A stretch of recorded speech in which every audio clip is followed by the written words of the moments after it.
Toujours en quête d'une reconnaissance qui est en train de venir, car la première preuve du fait que cette discipline, handi-golf, existe bel et bien maintenant, eh bien cette première preuve a été administrée récemment par le très vénérable Royal et Ancien.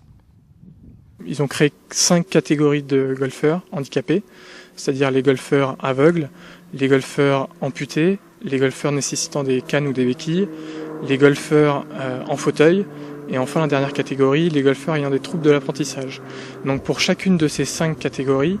le Royal et Ancien a amené quelques petits aménagements sur les règles qu'il nécessitait. Le but de ces aménagements, en fait, c'est d'essayer d'avoir la plus parfaite égalité possible entre un golfeur valide et un golfeur qui serait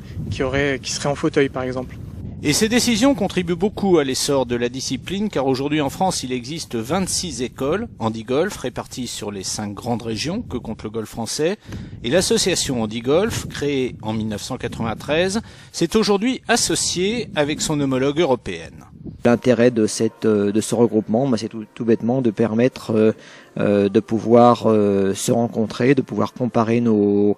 situations d'organisation au niveau des écoles, de pouvoir améliorer bien évidemment chacun en fonction des compétences des uns et des autres, et puis bien évidemment aussi parce qu'il faut qu'il y ait un côté pratique, un côté bonheur, un côté joie, de jouer ensemble et de faire des compétitions ensemble ou simplement de faire des parties ensemble amicales.